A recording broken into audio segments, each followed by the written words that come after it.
शायद शिव महापुराण के माध्यम से अभी तक ये बात सामने नहीं आई, पर शिव पंचायत कथा में आ रही है। जितने आस्था चैनल पर कथा सुन रहे हो, जितने फेसबुक और यूट्यूब पर सुन रहे हो, और जितने इस छत्तीसगढ़ की पावन धरा पर बैठकर सुन रहे हो, बहुत सावधानी से सुनना। एक प्रश्न हमारे भीतर खड़ा होता है।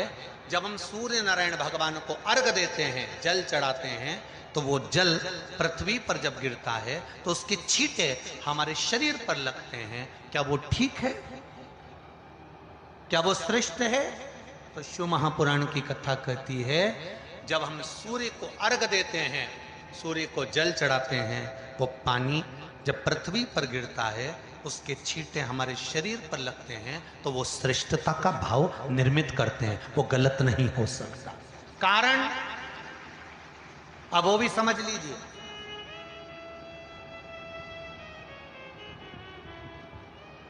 अब सूर्य नारायण भगवान को आप जल चढ़ा रहे हो तो छींटे नहीं लगे, उसके लिए क्या स्टूल पे चढ़ के चढ़ाओगे कि कुर्सी पे चढ़ के चढ़ाओगे? अरे बोलो तो सही। अब कई लोगों के दिमाग में यह बात भरा गई कि हम भगवान को जल चढ़ाते हैं, वो हमारे शरीर में छींटे लगते हैं, जमीन पे से पानी गिरता है, वो हमारे शरीर को छींटे लगते हैं, भगवान को अच्छा नहीं लगता होगा। कौन ने कहा? पहले तो उसको पकड़ के ला।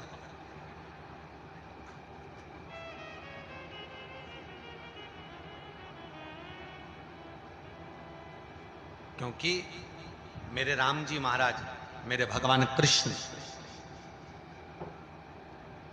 बड़े बड़े संत, साधु, सन्यासी, तपस्वी, साधक, उपासक जितने भी हुए, जिन्होंने सूर्य की आराधना करी, इन्होंने टेबल पे चढ़कर या कुर्सी पे चढ़कर जल नहीं चढ़ाया। इन्होंने पृथ्वी पर खड़े होकर ही, क्योंकि पृथ्वी तत्व के देव हैं शिव। जब हम मृत्यु लोक पर खड़े होकर, पृथ्वी पर खड़े होकर भगवान शंकर का भाग पृथ्वी तत्व को धारण कर कर जल को हाथ में लेकर जब समर्पित करते हैं, और जो जल नीचे गिरता है वो शरीर पर अगर लगता है तो हमको उसका आशीर्वाद ही प्राप्त होता है, दोष नहीं लगता। पर लोगों ने इसको विपरीत कर दिया। कि कौन ने विपरीत करा? कई लोगों ने इसको विपरीत कर दिया। कौन ने विपरीत करा? तो जो दूसरे धर्म के लोग होते हैं, जिनको हिंदू धर्म से नफरत होती है और जो हिंदू धर्म की पूजन, सेवा, अर्चना को समाप्त करना चाहते हैं, वो धीरे धीरे धीरे धीरे कहने लगे कि सूर्य को जल चढ़ाओगे तो शरीर में लगेगा, शरीर में लगेगा तो दोष लगेगा। इसको कह कहकर घर घर में सूर्य को जल चढ़ाना लोगों ने बंद कर दिया कि आप जल चढ़ाएंगे तो दोष लगेगा, शरीर पे छींटा लगेगा, शरीर को ऐसा लगेगा। ये दोष नहीं है। कितनी सुंदर बात है महाराज। सूर्य नारायण भगवान को जब जल चढ़ाया जाता है, हाथ सिर से 8 इंच की दूरी पर होना चाहिए। जम के बोलिए, सिर से कितना ऊंचा होना चाहिए? 8 इंच ऊपर अपना हाथ होना चाहिए मस्तक से सूर्य को जल चढ़ाते समय। और ना चांदी का, ना स्टील का, ना लोहे का, ना प्लास्टिक का, ना कांच का, ना सोने का कोई बर्तन, ना कांसे का, ना एल्युमिनियम का, ना पीतल का, केवल एक पात्र होना चाहिए, वो है तांबे का। काय का पात्र होना चाहिए? तांबे का पात्र। और सूर्य नारायण भगवान को जब 8 इंच ऊपर तुम्हारा हस्त है, और जब हम सूर्य को जल चढ़ा रहे हैं, कैसे जल चढ़ाना है वो भी समझ लीजिए। अगर कोई कैंसर का मरीज है, जिसके चेस्ट में कैंसर आ गया हो, लेफ्ट में, राइट में कहीं पर कैंसर आ गया हो, या कोई गठान आ गई हो, तो महाराज आप जल चढ़ाते समय उस जल की धार को सूर्य भगवान को जब चढ़ा रहे हो, तो धार आपकी गठान की ओर जाना चाहिए, जिससे सूर्य की किरण उस जल में से आपके उस स्थान पर पड़े, उस जगह पर पड़े जहां पर गठान है।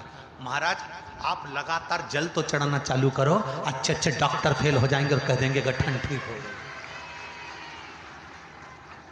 आपका लीवर और किडनी गड़बड़ कर रहा है, आप प्रतिदिन, आपका स्वास्थ्य गड़बड़ रहता है, आप प्रतिदिन ये ज्योतिष शास्त्र के अंतर्गत, रत्न शास्त्र के अंतर्गत ये रत्न शास्त्र, ज्योतिष शास्त्र, रंग शास्त्र जो हमारे यहाँ है, रंगों के हिसाब से ये जितने रत्न होते हैं, माणिक हुआ, मोती हुआ, नीलम हुआ, मूंगा हुआ, पुखराज हुआ, ये क्यों कहते हैं ये पीला है, ये सफेद है, ये नीला है, ये लाल है, इसको शरीर में क्यों पहनाते हैं? उसका कारण होता है कि जब शरीर में पहनते हैं, सूर्य की किरण उसमें पड़ती है, हमारे शरीर पर वो कलर का इफेक्ट पड़ता है, उस कलर को शरीर पर लगता है, और शरीर पर लगता है तो हमारा शरीर धीरे धीरे, हमारी जो इंद्रियां हैं वो सही होने लगती हैं, काम सही होने लगता है। तो आप कहते हो ना सब, मैं कौन सा नक पहनूं, मैं कौन सा मोती पहनूं, मैं कौन सा पुखराज पहनूं, मैं कौन सा नीलम पहनूं, वो ज्योतिष शास्त्र के अंतर्गत, रत्न शास्त्र के अंतर्गत जितने रत्न हम पहनते हैं, ये केवल उस किरण के लिए ही तो पहनते हैं कि जो सूर्य की किरण मिले, उस किरण का प्रभाव हमारे शरीर पर पड़े।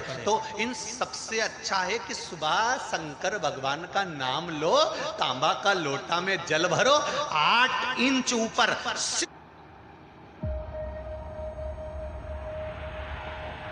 It all started from here. सिर से हाथ होना चाहिए, और सूर्य नारायण भगवान का दर्शन साधारण नहीं, जो जल तुम चढ़ा रहे हो, वो जल की जो धार आ रही है उसमें सूर्य का दर्शन होना चाहिए, तो कैंसर की बीमारी कभी नहीं हो सकती। लीवर, किडनी, हार्ट, आपके हार्ट में अगर तकलीफ है, डॉक्टर ने कह दिया कि इसमें नस चोक है, आपको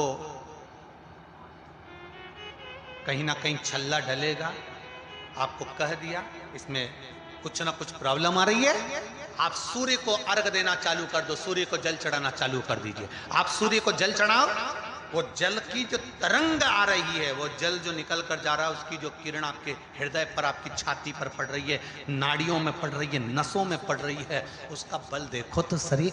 1 महीना लगातार चढ़ाओ, तो 15 दिन 20 दिन कर तो देखो।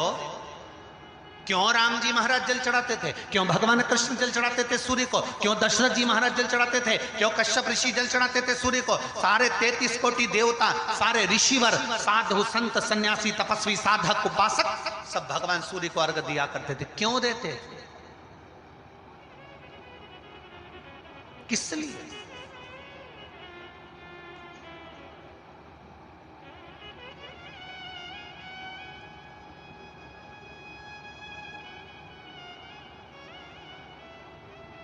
सूर्य नारायण भगवान को जल चढ़ाते समय आपके पंजों की एड़ी ऊंची नहीं होना चाहिए, ध्यान दीजिएगा।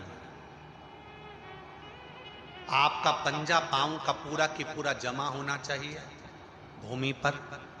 हाथ कितने इंच ऊपर? 8 इंच ऊपर होना चाहिए। जल जो गिरे, सूर्य की किरण, सूर्य का दर्शन उस जल की रोशनी में करना चाहिए। क्या होगा उससे? जिस बच्चे को आंख में चश्मा लगा हो, मोटे से मोटा चश्मा लगा हो, छूट नहीं रहा हो, तो थोड़े दिन उसको सूर्य का अर्घ चढ़वाना चालू कर दो, और जल में से सूर्य का दर्शन कराना चालू कर दो। सूर्य का दर्शन जल में। 2 महीना 2.5 महीना बहुत है, आंख की रोशनी बढ़ जाएगी, चश्मा हट जाएगा। आप कर देखिए। अब एक प्रश्न और खड़ा होता सूर्य को अर्घ देने। गुरुजी, पंचदेव पंचायत में सूर्य नारायण भगवान शंकर की पंचायत में हैं। सूर्य नारायण को हम फ्लैट में रहते हैं, हम फ्लैट के अंदर रहते हैं, तो हम फ्लैट में रहते हैं।